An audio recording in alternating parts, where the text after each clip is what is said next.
गायत्री ही सर्वश्रेष्ठ तप है।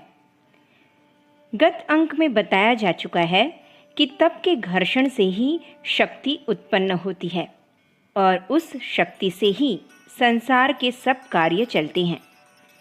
भौतिक संसार की भांति आध्यात्मिक जगत में भी यह नियम समान रूप से लागू होता है। मनुष्य की पाशविक मनोवृत्तियां उसे नीचे की ओर, पतन की ओर ले जाती हैं।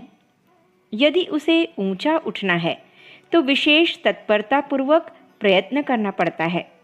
इसे ही तप कहते हैं।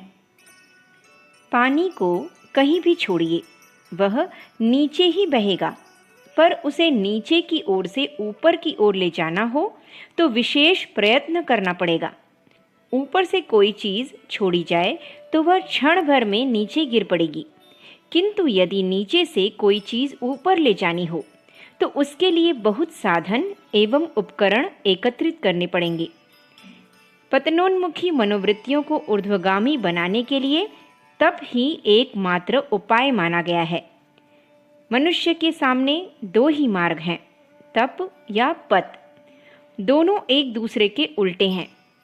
तप का अर्थ है ऊपर उठना, पत का अर्थ है पतित होना।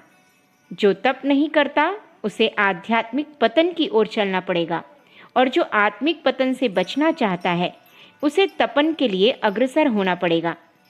दोनों में से एक ही मार्ग को चुना जा सकता है। यूं अनेक धार्मिक प्रक्रियाएं आत्म कल्याण के लिए बनाई गई हैं। उन सबके अपने अपने महत्व हैं। कथा या सदुपदेश श्रवण करने से धार्मिक ज्ञान बढ़ता है। तीर्थ यात्रा से पाप वासनाओं का शमन होता है। यज्ञ से देव शक्तियों का पोषण होता है। पाठ पूजा से भक्ति भावना जागृत होती है। दान पुण्य से भविष्यकालीन सुख सौभाग्य का निर्माण होता है। यह सब कार्य अपने अपने महत्व के अनुसार फल देते हैं, परंतु एक कार्य ऐसा है जो इनमें से किसी से भी नहीं हो सकता। वह है शक्ति उत्पादन। यह कार्य केवल तप से ही हो सकता है। तप से ही आत्मबल बढ़ता है। तप से ही ब्रह्म तेज प्रदीप्त होता है। तप से ही दिव्य शक्ति की उपलब्धि होती है। कोई मनुष्य अनेक वस्तुओं से सुसज्जित हो, उसे रेशमी कपड़े, स्वर्ण और रत्नों के बने आभूषण, पुष्पमालाएं, कस्तूरी चंदन का सुवास, बढ़िया अस्त्र शस्त्रों से सुसज्जित करके बहुमूल्य पालकी में बिठाया जाए, परंतु उसके शरीर में शक्ति ना हो, अशक्तता में वह जकड़ा हुआ हो, तो वह सब सुसज्जा किसी काम की नहीं रहेगी। इसके विपरीत यदि कोई हृष्ट पुष्ट पहलवान यदि चिथड़े पहने हो तो भी वह अच्छी स्थिति में होगा। विविध प्रकार की धार्मिक क्रियाएं एक प्रकार की सुसज्जा हैं जिनसे जीवात्मा की शोभा बढ़ती है, परंतु वह शोभा तभी विशेष उपयोगी हो सकती है जब उसके पीछे तपश्चर्या द्वारा संचित ब्रह्म शक्ति का भंडार हो। यदि वह कोष खाली है तो शोभावर्धक अन्य धार्मिक उपकरणों से विशेष प्रयोजन सिद्ध नहीं हो सकता।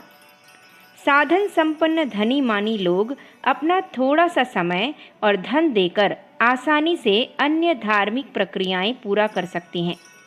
तीर्थयात्रा, ब्रह्मभोज, यज्ञ, कथा, दान, पूजा पाठ आदि की व्यवस्था बड़ी आसानी से कर सकते हैं। इसमें उन्हें कोई विशेष धन द्वारा अपने शारीरिक एवं मानसिक श्रम से संभव होते हैं। इस क्षेत्र में अमीर गरीब का कोई भेदभाव नहीं है। भौतिक साधनों की अधिकता या न्यूनता से किसी की तप सामर्थ्य घटती बढ़ती नहीं है। तपश्चर्या की ओर अग्रसर होने के लिए पवित्रता, सात्विकता, श्रद्धा, दृढ़ता एवं ऋतंभरा प्रज्ञा की आवश्यकता होती है।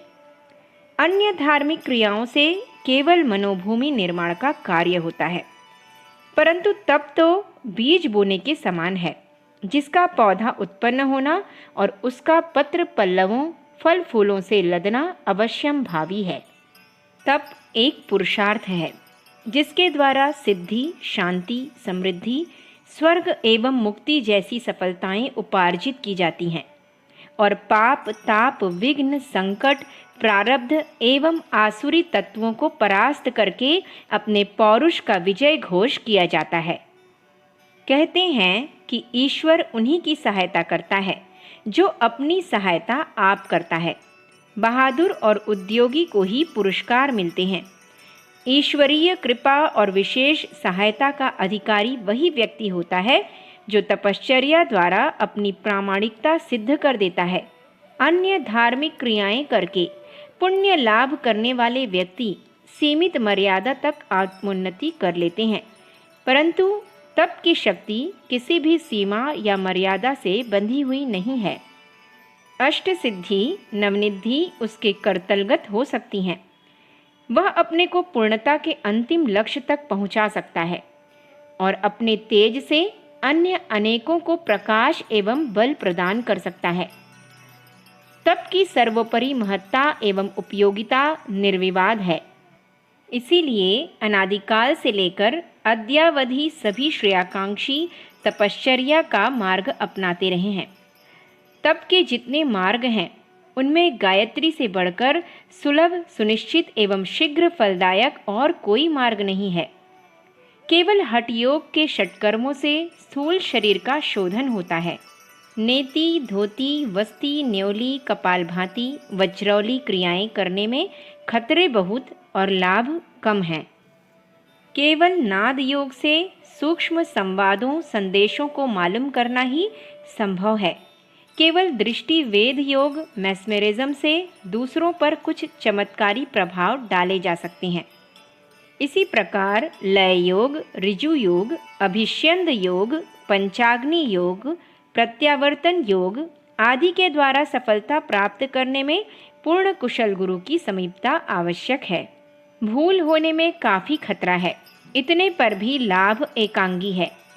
84 योगों में केवल गायत्री योग ही ऐसा है जिसे गृही, विरागी सभी समान सुविधा से कर सकते हैं, जिसके लिए गुरु की समीपता अनिवार्य नहीं, केवल उसके संरक्षक से काम चल सकता है। भूल होने में अधिक से अधिक इतनी हानि हो सकती है कि साधना निष्फल चली जाए। अन्य योगों की भांति उल्टे अनिष्ट का तो किसी प्रकार कोई खतरा है ही नहीं। फिर इसके द्वारा जो लाभ होते हैं वह केवल भौतिक या केवल आध्यात्मिक ही नहीं, वरन दोनों क्षेत्रों में समान लाभ होते हैं। साधक के सांसारिक जीवन को सुखी बनाता है और आत्म शांति की भी निश्चित रूप से उपलब्धि होती है। अन्य योग एकांगी हैं, उनके अनुकूल साधना करने से एक एक देह का, एक एक कोश, एक एक प्राण का, एक एक चक्र का क्रमशः जागरण होता है। स्थूल देह, सूक्ष्म देह, कारण देह, यह तीनों देहें त्रिपदा गायत्री के 3 चरणों में साथ साथ शुद्ध होती चलती हैं। इड़ा, पिंगला और सुषुम्ना का त्रिकोण साथ साथ घूमता है। सत, रज, तम का समान संतुलन बनता है। ब्रह्म ग्रंथि, विष्णु ग्रंथि और रुद्र ग्रंथि की खुलने की व्यवस्था एक साथ बनने लगती है। अन्य कोई योग या तप ऐसा नहीं है जो अन्नमय कोश, मनोमय कोश, प्राणमय कोश, विज्ञानमय कोश और आनंदमय कोश को समान रूप से प्रस्फुटित करे या प्राण, अपान, समान, उदान, व्यान इन 5 प्राणों का प्रत्यावर्तन कर दे। नाग, कुर्म, कृकल, देवदत्त और धनंजय इन 5 उपप्राणों तक को केवल किसी एक साधना से निर्बंध कर देना कठिन है, परंतु गायत्री योग की तपस्या में कठिनाई नहीं पड़ती। परंतु तप के संबंध में ऐसी बात नहीं है। उसमें मन का निरोध, इंद्रियों का संयम, कष्ट सहिष्णुता, तितिक्षा, त्याग, शम, दम, व्रत, उपवास, जप, धारणा, ध्यान, प्रत्याहार आदि अनेकों ऐसे कार्यों को अपनाना पड़ता है जो अमीर गरीब सभी को समान रूप से कष्ट साध्य होते हैं, और वे करने पर यह सब कार्य एक साथ, एक समय में और एक समान गति से होते चलते हैं। पंच तन्मात्राओं का सूक्ष्मीकरण, पंचभूतों से मुक्ति का महान कार्य पंचमुखी गायत्री द्वारा ही होता है। 6 चक्रों का भेदन, कुंडलिनी जागरण, खेचरी संदोह, सहस्त्रार कमल का प्रत्यवाय, ब्रह्मरंध्र का प्रतिबोध यह साधारण कार्य नहीं है। इन्हें अन्य योगों द्वारा कर सकना बहुत ही कठिन है, परंतु गायत्री साधना द्वारा ऐसी संतुलित तपस्या होती है कि इन सभी महान आध्यात्मिक केंद्र बिंदुओं का सरलतापूर्वक परिपाक होता चलता है। युग परिवर्तन के कारण वर्तमान काल की तात्विक सूक्ष्म स्थिति में जो हेरफेर हो गया है, उसके कारण अन्य अनेक साधनाओं की उपयोगिता, संभावना एवं सफलता में भारी बाधा उत्पन्न हो गई है। किंतु गायत्री साधना प्रत्येक युग के अनुकूल है। गायत्री के 24 अक्षरों के उच्चारण से 24 मर्म स्थानों में छिपे हुए 24 ग्रंथि चक्र स्वयमेव जागृत होने आरंभ हो जाते हैं, जबकि अन्य विधानों से उनमें थोड़े से शक्ति चक्रों का भी जागृत होना कठिन होता है। डायनोमा जब तक चलता रहता है तब तक वह निरंतर बिजली बनाता रहता है। गायत्री जप एक स्वसंचालित आध्यात्मिक डायनोमा है, जिससे मनुष्य में सूक्ष्म शक्ति की असाधारण बढ़ोतरी होती हुई प्रत्यक्ष परिलक्षित होती है। तप के जितने भी लक्षण, विधान और साधन हैं, वे सब गायत्री के साथ संबद्ध हो रहे हैं। इस महामंत्र की शरण लेकर मनुष्य घर में तपोवन गृहस्थ रहते हुए, वैराग्य और सादा वस्त्र पहनते हुए महात्मा बन सकता है। तप की महिमा अपार है। गायत्री तपस्या के रहस्य ऐसे हैं जिसका संपूर्ण ज्ञान तो मनुष्य बुद्धि के लिए संभव नहीं, परंतु इस उपासना के लाभों से लाभान्वित होना प्रत्येक श्रद्धालु एवं तपस्वी मनोवृत्ति के मनुष्य के लिए पूर्णतया संभव है। अखंड ज्योति, जून सन 1952, पृष्ठ संख्या 25, 26, 27। हमारे YouTube चैनल विचार क्रांति दूत अखंड ज्योति पत्रिका को सब्सक्राइब करें एवं अगली वीडियोस प्राप्त करने के लिए बेल आइकन दबाएं। धन्यवाद।